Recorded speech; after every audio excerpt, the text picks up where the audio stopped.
Muy bien, para el ejercicio 4 y final del proyecto número uno, del trabajo número uno, se nos pide manipular datos, importar datos de un archivo de texto separado por comas llamado data riesgos, ¿ok? Y este archivo contiene datos de riesgo de clientes en un banco. ¿Ya?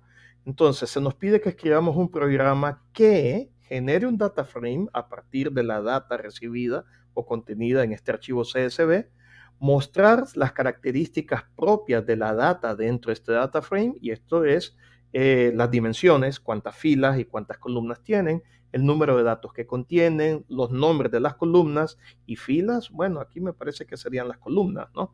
Eh, los tipos de datos de las columnas, mostrar las primeras 10 filas y las últimas 10 filas, verificar si tiene datos perdidos y nulos, ¿ok?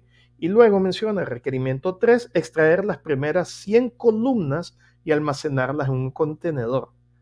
Esto está muy interesante, lo de las 100 columnas. Ok, entonces voy a explicar cuál es el procedimiento que yo empleo cuando hago importación de data, así ya sean de hojas Excel o de archivos CSV o cualquier fuente de datos, ¿no? Que esté en tipo de archivos como estos.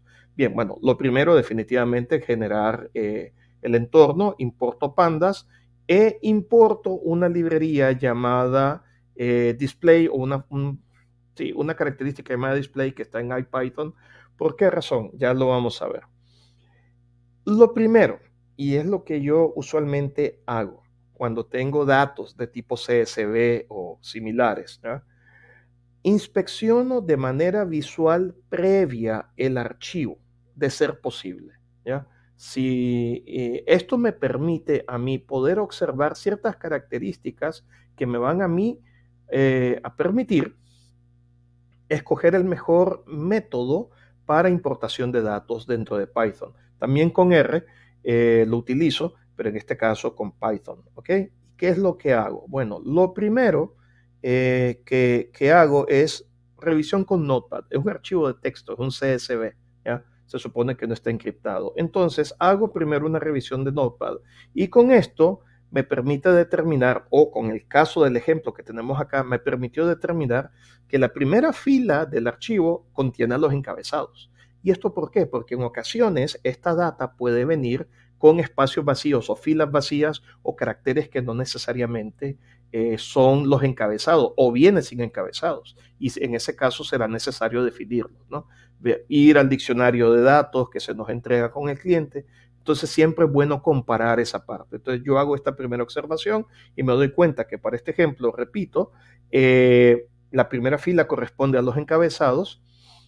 Me fijo que la data está separada por comas, efectivamente. Puede venir por punto y coma, puede venir por espacios, puede venir por tabulador u otros caracteres. Así que es necesario determinar esto muy bien. Todos los datos aparentan ser numéricos, así a vuelo de pájaro, y me doy cuenta de algo interesante, no existen 100 columnas, así que el requerimiento número 3 pues se va a interpretar como las primeras 100 filas. ¿Ya? Estoy diciendo esto porque en el documento que se nos entregó dice 100 columnas, ¿ok? Conste. Entonces, aquí muestro, para esto utilicé la librería o la función display, ¿ok? Aquí muestro una captura de pantalla desde el Notepad o cualquier editor de texto independiente del sistema operativo que se emplee ya, y puedo confirmar lo dicho, ¿no? El encabezado se encuentra en la primera fila, todos los datos son aparentemente numéricos y la coma es el separador que se está usando y no hay 100 columnas, así que está ahí. Ahora, otro proceso que yo hago similar a este es abrirlo con un programa de hoja de cálculo, ya sea Excel, LibreOffice, OpenOffice o el que sea que me permita abrir el archivo para poder verificar otro dato adicional que es muy importante. Y eso me permite, como menciono, pues tratar de determinar algo muy importante y es si hay posiblemente datos que estén perdidos, por lo menos así a ojo de buen cubero, como dice el refrán, ¿no? Entonces, ya de entrada aquí puedo observar, esto es una captura desde Excel, que hay efectivamente datos faltantes, ¿ya? Se recomienda siempre tratar de, digamos, manipular estos datos faltantes desde un inicio, del momento de la importación. Eso acelera mucho el proceso. Pero para hacerlo necesitamos identificar cómo están esos datos interpretados o presentados dentro del data frame, ¿ya? O dentro del archivo de datos, no data frame, dentro de la base de datos que se nos está dando, ¿ya? Y en este caso particular, los datos faltantes vienen en vacío. Entonces ya sabemos que cualquier cosa que se encuentre dentro de los delimitadores, que son las comas, que no tengan datos numéricos para este caso, entonces lo consideraremos como dato faltante. No hay otros caracteres, así que el espacio en blanco es lo que emplearemos. Muy bien, entonces basados en estas observaciones, el método que voy a emplear para importar la data de este CSV será la función readCSV que se encuentra contenido entre la librería Pandas. ¿Ok? Al hacerlo, ustedes podrán observar que asigno directamente al data frame que estoy creando nuevo el contenido del archivo CSV llamado data riesgo CSV. Para efectos de este ejemplo, tanto el archivo de datos como el programa, el archivo del código, se encuentran en el mismo folder, así que no necesito irlo a buscar con otros métodos como hacer clic en un botón para ir a buscar el folder y demás. ¿Ya? Yo, pues, para este ejemplo lo he hecho de este modo. Ahora, defino que el separador de los datos es la coma y me estoy asegurando de que cualquier espacio en blanco que se encuentre dentro del archivo automáticamente se le asigne como un dato perdido o no available, ¿ok? El NaN o el NA, ¿ok? Entonces, al momento de importar, ya el data frame va a tener identificados cuántos valores perdidos hay, ¿ya? O por lo menos los va a poder identificar. Ok, entonces ya tengo importado la data dentro de este data frame como tal. No lo imprimo porque son un montón de archivos, pero sí vamos a ver las características según se nos pide. Entonces, para requerimiento 2, mostrar estructura del data frame. ¿Ok? Entonces, estoy usando para las dimensiones del data frame, estoy imprimiendo la cantidad de filas por medio de la función len y la cantidad de columnas por medio de la función len también, pero contando las columnas. ¿Okay?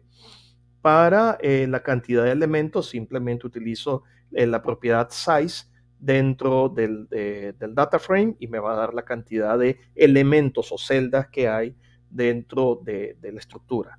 Para los nombres de las columnas, pues mando a imprimir sus nombres con la propiedad columns, con el procedimiento columns. Para los tipos de datos de columnas utilizo the types.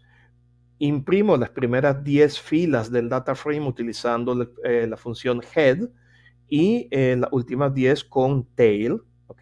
Tal como pueden ver aquí, head 10 y tail 10. Y luego la cantidad de datos perdidos o nulos, simplemente hago la búsqueda dentro del data frame, identificando cuál de los campos es NA y sumarlo tanto en filas como en columnas. Y al final me va a dar la cantidad de NA que están ahí. Y aquí están los datos impresos. Son 4.500 filas en 10 columnas, no 100. Cantidad de elementos hay 45.000. Bueno, fácilmente 4.500 por 10, 45.000. Los nombres de las columnas están aquí: ID, edad, meses, max ant, ingreso, score, tipo vivienda, zona, nivel de riesgo. Ok, tengo los tipos de datos de las columnas, tengo las primeras 10 filas impresas y tengo las últimas 10 filas también impresas de este data frame. Ahora, para finalizar, se nos pide que copiemos las 100 primeras filas, en este caso, hacia otro contenedor. Y el procedimiento es sencillo. Creo un nuevo data frame y le digo ubica dentro del data CSV, localiza las primeras 100 filas y cópialas, asígnalas. Y aquí están impresas. Y con esto finaliza el cuarto ejercicio.